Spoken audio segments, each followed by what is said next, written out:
In the night sky of 1918, the drone of German engines was a harbinger of death. Every minute of flight could mean new victims, another fire, yet another destroyed home. Paris knew the taste of fear. This fear seeped into every alleyway, into every crevice of the old stone buildings, into the hearts of the citizens who remembered how, not so long ago, air raids had turned entire districts into ashes. In that year, few could have guessed that the fate of the city would be decided not by a gun or a bayonet, but by deception, meticulously planned, executed with surgical precision, and hidden from the eyes of most. To the north, among the fields, a twin of the capital was taking shape, a set piece capable of saving thousands of lives. In the final months of the First World War, the German Empire desperately sought any advantage in its relentless aerial campaign against France. Paris, the jewel of the French nation, was not merely a city. It was a symbol of resilience, culture, and political will. For the Kaiser's propaganda, destroying it from the air would have been a triumph equal to victory at the front. Every raid meant not only material damage but also a blow to the morale of millions. Ministers measured each burst of shrapnel not only in masonry lost but in confidence shaken, in the way crowds flinched at a passing cloud, in the empty seats at theaters on clear nights. And the generals, reading reports that mixed tonnage of bombs with rumors, understood that the battle for Paris was as much psychological as it was physical. The French High Command understood that, in 1918, reliable protection from air attacks simply did not exist. Anti-aircraft artillery had limited range and accuracy, while interceptor aviation was still in its infancy. Against heavy bombers and airships, a strategy beyond conventional military thinking was needed. That was when an idea emerged, seemingly insane, but in fact brilliant: hide Paris itself and make the enemy strike its shadow.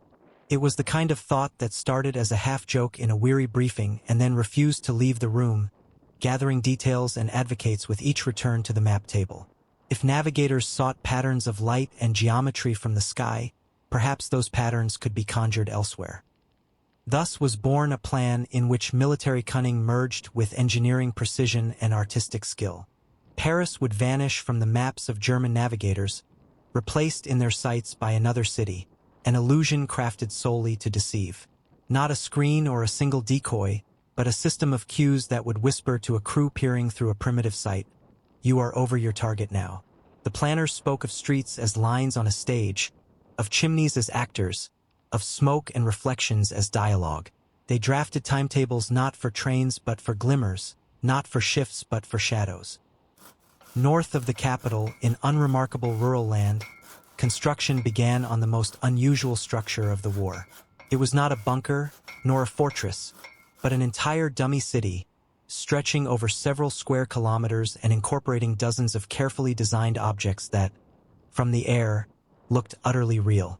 French engineers, architects, theatrical set designers, and military strategists worked side by side.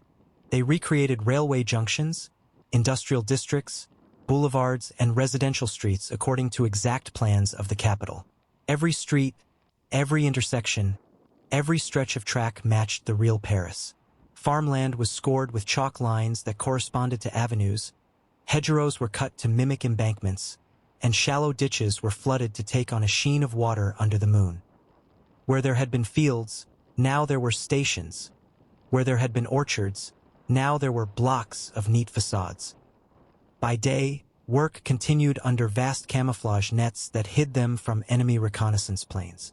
Hundreds of people took part, from skilled carpenters to stage artists who knew how to turn wood and fabric into convincing stone and metal. They could give the illusion of permanence to the most fragile of materials. Hammer blows were muffled under canvas. Trucks wore tarpaulins like cloaks. Even the latrines were dug in zigzags to resemble nothing from above. Foremen carried pocket watches and spoke in gestures, and sentries warned of overhead glints with a whistle no louder than a bird call. When a reconnaissance aircraft droned miles away, the sight stilled. Men froze beside frames, brushes stilled mid-stroke. Smoke machines were hooded and quieted as if holding their breath. At night, the city came alive. Electric lamps, cleverly disguised as gas lanterns, lit up along the fake avenues. On improvised railway platforms stood wooden mock-ups of trains, their windows glowing with warm light. Even the smoke from chimneys was real, released according to a schedule matching that of factories in the true Paris. A switch thrown in a shack sent a ripple of light down a boulevard's length. Not too even, not too bright. A whistle blew and a train that could not move seemed to flicker in motion as lamps behind painted windows pulsed in sequence. The men timing the smoke knew shifts they had never worked, knew how long a real furnace took to catch and how long a break lasted, because someone had gone into the city and watched and written it all down. The level of detail was astonishing. In the industrial district, fake chimneys released steam with such precision that its rhythm matched the shifts at real enterprises.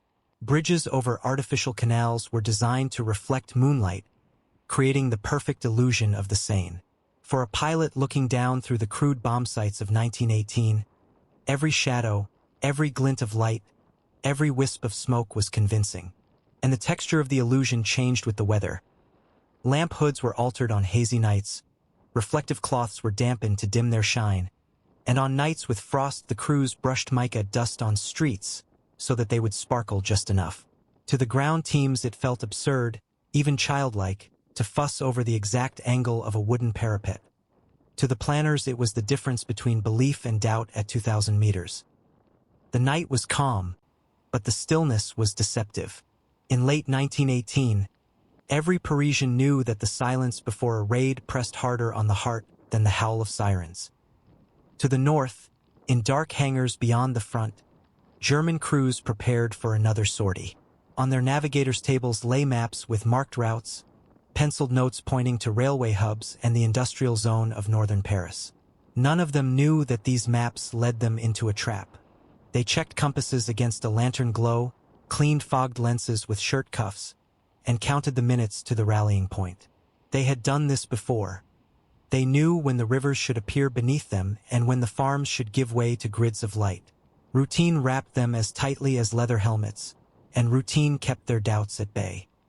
Hundreds of kilometers away, in Paris itself, the air defense command posts glowed dimly.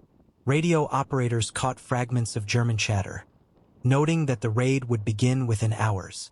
Observation posts with powerful searchlights stood ready to pierce the darkness. But the French knew. This night, the city's main defense was not guns, but the ghost city to the north. In a cellar that served as a control room, officers circled the same patch of map with the same blunt pencil, again and again, until the paper went soft. They spoke softly not to disturb the signal's men, and they listened for information that came in pieces. A bearing from a coastal station, a short intercept from a patrol, a whisper from a lookout in the fields. The message was the same. They are coming. When the first drone of engines reached the outskirts, it mixed with the distant barking of dogs and the faint clatter of late-night trams. The moon shone brightly, a dangerous omen. German navigators needed only to match the illuminated landmarks to their charts to find the target. From 2 kilometers above, the scene below matched their attack diagrams exactly. A grid of streets, long railway trains, an industrial zone with smoke curling skyward. The glow mapped to their pencil lines. The arcs of light matched the curves in their atlases. Felt right, and in aerial war, feeling right often counted as proof. Even the way the river caught the moon's reflection, a hushed ribbon of brightness, echoed photographs they had been shown before takeoff. The lead bomber began its descent. The bombardier, hunched over a primitive site, locked on to what he believed was the northern industrial zone of Paris. In the crew's headsets came the command, "Ready to drop." The first bomb fell, slicing through the night air before plunging into wooden workshops. A flash lit the false streets, and the blast wave flattened an entire block of plywood and cloth. Shards leapt like shoals of fish. Cloth billowed and burned as if it were paper. From above, the flare and then the boil of smoke were exactly what a foundry fire should look like. The pilot called out course corrections that trimmed the wind and kept the target centered. The second wave of bombers followed, adjusting their aim to the lights and smoke, striking what they believed was the heart of the target. With every passing minute, the dummy city turned into a blazing field of splinters and torn fabric. On the ground, observers marked each crater, every one a bomb that had not struck the real capital. They made neat circles with steel pens on damp paper and wrote times in the margin, their hands shaking not from fear but from the need to keep pace with the sky. Where the smoke drifted, they noted "wind steady." Where a line of lamps went dark, they wrote "hit on line," and each note was a little prayer of gratitude disguised as a fact. Not a single German crew suspected the deception. Radio intercepts recorded satisfied voices reporting successful target destruction. In the French command post, terse reports arrived from forward positions. No hits on the city. The officers made no speeches. They made tea that went cold in cups because no one remembered to drink it. Someone wrote one word on the chalkboard, Nord, and underlined it twice, and then added another line for luck. The youngest lieutenant stood with his hands behind his back to keep from clenching them, and he stared at the dots on the map as if he could fix them in place by will alone. When the raid ended and the last echoes of the blasts faded, the acrid smell of smoke still hung in the air. The ghost city had fulfilled its purpose, drawing the strike away from Paris and proving that sometimes illusion could be stronger than any fortress wall. Night creatures reclaimed the fields as the engines dwindled. A cart horse somewhere stamped and snorted at the distant thunder that no longer threatened it. In the real city, candles guttered out one by one as mothers told children, "It's over," without quite believing it yet. When the final German bombers disappeared over the horizon, a heavy silence settled over the north of Paris. Only the distant crackle of burning wood and the occasional collapse of a weakened structure broke the calm. One by one, the watchful searchlights went dark, yielding to the pale light of dawn. Dew formed on the tarps covering generators, and in the hush, boots on damp earth sounded like drumbeats. A robin landed, baffled, on a blackened beam that had been a bridge a few hours before. French sappers and engineers, stationed nearby, moved in to assess the damage and determine whether the set could still serve its purpose in the event of another raid. What they saw was both devastating and triumphant. Fake houses reduced to splinters, bridges broken in half, railway trains. Massive wooden boxes, charred and smashed. But every crater, every scorched fragment meant one thing: a blow that never reached Paris. They photographed the ruins as if they were art, standing back to capture the scale, stepping closer to frame the torn edge of painted cloth. A captain with a rasping voice dictated an inventory that sounded like a poem. One facade, destroyed. One chimney, collapsed. One line of lamps, extinguished, therefore successful. In the capital's command posts, the night's results were already being reviewed. Intelligence suggested that the Germans were convinced they had inflicted heavy damage on Paris's industrial infrastructure. In reality, these targets had been crafted by stage designers and engineers working with plywood, paint, and light. Telephones clicked and rang with reports that felt like secrets whispered in a church. A colonel, who had not allowed himself to hope, finally leaned back and loosened his collar, as if air had returned to the room. Another officer traced a finger from the decoy site to the city's northern districts and murmured, "If they had held 3 degrees west, we would be counting dead on the canal." Among French officers, there was a growing recognition that the Paris twin operation was not just a tactical success. It would enter military history as an example of how ingenuity and deception could protect an entire city. Many frontline commanders, seeing the results, spoke of creating similar decoys in other regions to shield key locations. The idea migrated from rumor to memorandum. Outlines of false depots, mirrored docks, villages to draw fire from crossroads. Even skeptics conceded the arithmetic. Wood and paint against steel, and lives favored the wood and paint. For the people of Paris, the night passed almost unnoticed. Most had no idea how close danger had come. Newspapers remained silent the next day. Wartime censorship forbade revealing secrets that might aid the enemy. But among the small circle of military planners and engineers, a quiet pride took root. They shook hands awkwardly, as if embarrassed to celebrate what could not be publicly acknowledged. A few went home and slept for the first time in nights. A few walked the river until dawn, promising themselves not to think about how close the bombs had come. Soon, the ruined ghost city began to be dismantled. Some materials were sent to repair real buildings damaged elsewhere in France. The rest was burned or recycled. The land where boulevards and factories had stood once again became open fields. By spring, young grass covered the scars of war. Yet the teams did not simply tear down. They lingered over what had worked best, took measurements, packed lamps as carefully as relics. They saved a section of painted brickwork because it had fooled even the reconnaissance camera at dawn. They folded a length of reflective cloth with the same tenderness one might fold a flag. Yet for those who knew of the operation, the memory of that night remained. The sight of dozens of German bombs, meant for the heart of France, exploding in emptiness.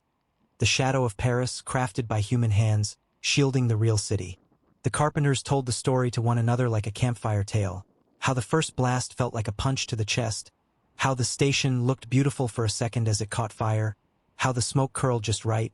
And then they fell silent because the point was not beauty, it was survival.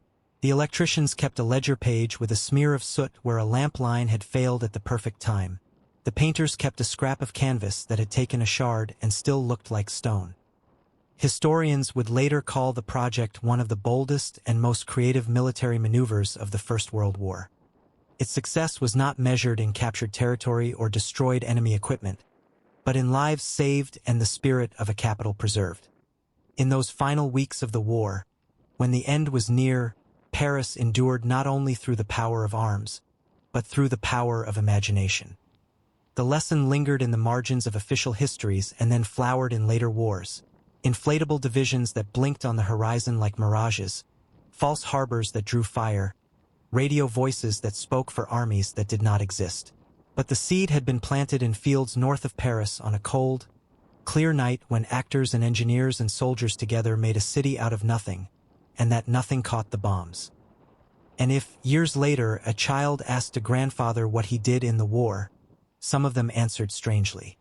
"I built a street that fooled the moon," said one. "I lit a lamp that kept another lamp safe," said another. They shrugged when pressed for details, because the papers had been stamped secret and because pride sat uneasily with silence. But in their minds, they still heard the drone receding and felt the rush of relief that followed. The moment when illusion, fragile and human, had been stronger than steel.